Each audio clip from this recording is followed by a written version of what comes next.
All right, folks, Yishai Fleischer here in the offices of the Jewish community of Hebron. Here's Prime Minister Netanyahu for something that he did for us in the past. We got all kinds of pictures of things that we've done here in the past. Right now, we're continuing to build the future.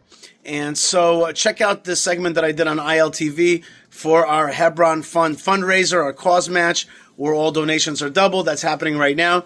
So check out ILTV. Check out what we're doing here in beautiful and ancient and biblical Hebron, where we are rebuilding. We have the great merit from God Almighty to be part of the rebuilding process. So check out this discussion. And if you can, jump in and be part of it, because it is biblical, but it's happening right now. So let's do it. In Hebron, an ancient Jewish city under constant threat, safety is a daily battle. The Hebron Fund provides critical resources to protect residents and preserve this legacy. And if you also want to support, you can scan the QR code on the screen now. In Hebron, the battle for safety and security is constant. This ancient city, one of Judaism's holiest sites, is home to a Jewish community surrounded by threats. The city's proximity to Hamas strongholds means vigilance isn't optional, it's a way of life. Hebron's defenders, its residents, IDF soldiers, and civilian first responders face daily dangers to keep this community safe. They need support and critical resources. The Hebron Fund, a nonprofit founded in 1979, is dedicated to sustaining Jewish life in Hebron, defending not just a city, but a legacy. For centuries, Hebron was inaccessible to Jewish worshippers. That changed after 1967, and now the Hebron Fund works tirelessly to ensure this community thrives. But today, threats are escalating. The need is urgent. Your support can provide surveillance cameras and thermal drones to detect threats before they escalate, medical ATVs and defibrillators for life-saving response, tactical equipment and radios for better coordination, and thermal clothing to endure long, cold shifts. Beyond defense, this is about community resilience. The Hebron Fund helps boost morale by supporting soldiers with war meals and gratitude events. They also provide food vouchers for families affected by terror. Supporting Hebron means helping protect Israel's heartland. It ensures the preservation of the tomb of the forefathers and mothers and the surrounding sacred sites. Your contribution helps maintain Jewish life in this historic city and safeguards a legacy that has endured for generations. And joining us now with more is Yishai Fleischer, Director of International Affairs at the Jewish community of Hebron. Yishai, thank you for joining us. Great to be with you. Thank you.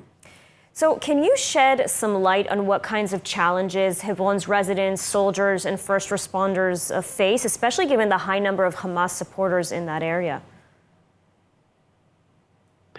Well, we face a slew of challenges. One of them, as you noted, is that we're surrounded by an Arab city of Hebron, which has 200,000 Arabs living there, run by the Palestinian Authority, and there's a lot of Hamas supporters. Some people call it even a Hamas city. So that's definitely one problem. So we have a lot of security needs.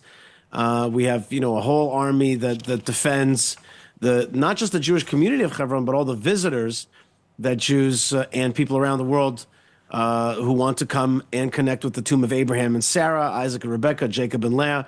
So we've got these security needs, and we also have these touristic needs. A lot of people want to come and make pilgrimage. So that's a very important aspect of our life, is that on the one hand, we're a security town. On the other hand, we're a touristic town.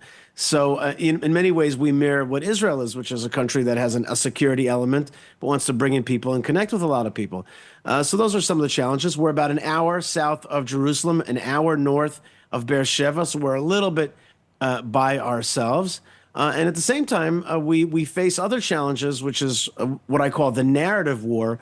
We face a lot of besmirchment of the history of the Jewish community of Hebron, an effort to erase our history, an effort to blacken our name. But we fight through that with the amazing message of the history of the Jewish community of Hebron and the connection to the forefathers and mothers and the heritage of the Jewish people in this place. And so why are these sort of morale boosters for soldiers, food vouchers for families affected by terror, why are they so essential to Hebron's resilience? Well, we got to keep those soldiers happy and we got to make sure that they understand what they're doing there. And we think that a happy soldier is a better defensive soldier. And we also want to use the opportunity of that soldier coming to our town to have him or her remember the awesome time that they had there. Winter is coming. They need to stay warm, so they need little things, like from a hot pizza to some gloves and whatever they need. We want to make sure that they have an excellent time. We actually have the great privilege of being a community, a touristic spot, and also an army place. So you actually get to meet the army, you get to connect with the army. Individual people could just walk up to soldiers, say hi to them. A lot of places, like you're not gonna see the soldier in your day-to-day life if you're living, let's say, in Tel Aviv. But in Hebron, you get to see soldiers every day. That's actually a great privilege. So we want to make sure that people understand that privilege, people connect to that privilege, and make sure that our soldiers are happy, healthy, connected, and really have a great service. That they remember, have good memories, but they also do their job to protect the visitors and the residents of Hebron.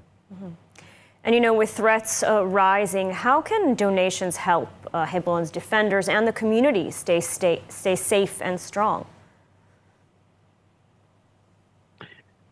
Cameras make a difference. That's a small defensive act that we could take. More cameras, more security on that level. As we said before, more warmth for the soldiers in this coming winter season. More families that have been affected by terrorism, helping them cope and helping them have a better matriculation back into society from the challenges that they face, the pain that they face. And at the same time, more education, more buses for visitors. We subsidize buses a lot of times for people to come in schools. More lunches, more tours, more visitations to the museum. All these little things make Hebron more alive. And that's our great challenge right now, is to make sure that we come back to these places that we've lived in actually for over 3,000 years, to make sure they're big and they're strong and that people are connected to the heritage. We're also teachers. We've got to teach the heritage of Abraham and Sarah, Isaac, Rebecca, Jacob, and Leah. We got to push out that great story and, of course, push back against the jihad narrative that wants to erase our history in this place. We won't let that happen. With people's support, we can do all of those things. We're really a very tight organization that gets it done. We use the money for great things, and your support basically is a blessing to the community, a blessing to the Tomb of the Patriarchs and Matriarchs, and a blessing to the visitors and the soldiers. And with a donation, you're really doing a lot to strengthen Hebron, but to strengthen all of Israel and the biblical heritage. All right. Well, Yishai Fleischer, thank you so much. Thank you.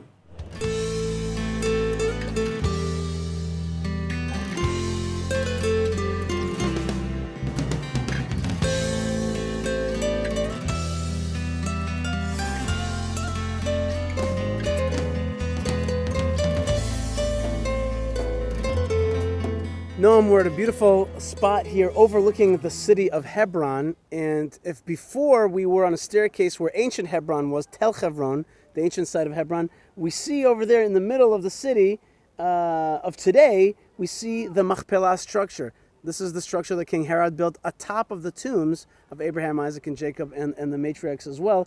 But I'm guessing that this is not where town was, where the city was in the ancient days. Exactly. This is Emek Hebron, the valley of Hebron. All this area was the fields of the town. The town was here on the top of the mountain. Imagine all this area are fields around. In the end of the field, where the mountain begins to climb, between the rocks, there is a cave. And this is the very first place that belongs to the Jewish people in the land of Israel. And this is where Ravam said, this is the place I want to put Sarah. He loved her so much. There's an element of romance in the Machpelah. There's an element of couples. That's why I like to say Hebron is for lovers. That's right. That's right. Here we have fathers, but fathers alone can do nothing. With the fathers and the mothers together, they can create a nation, they can create a future, create mankind. This is what they did.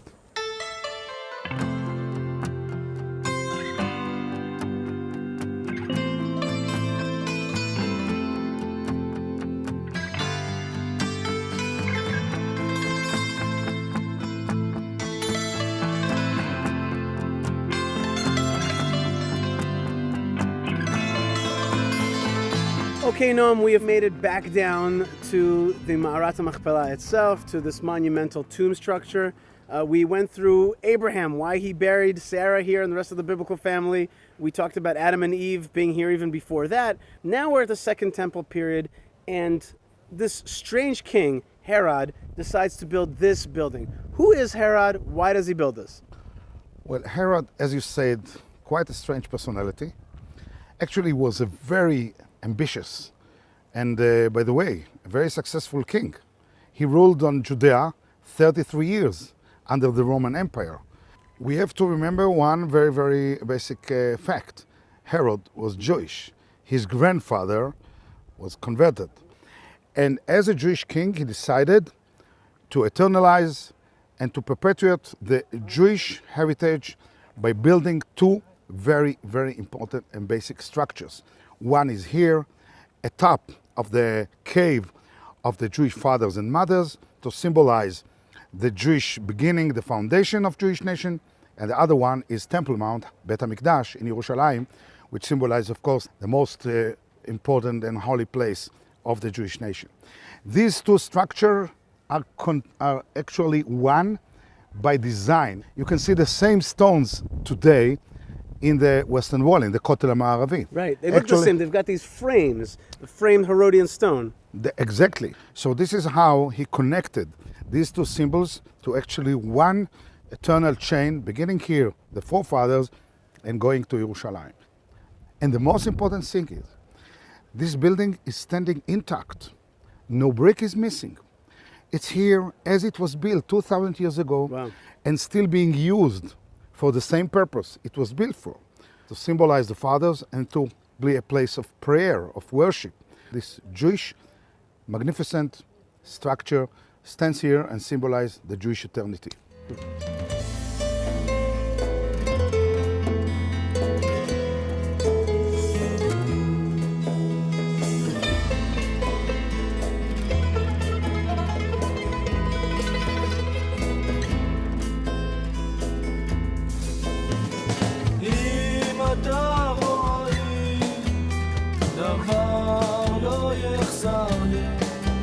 אם אתה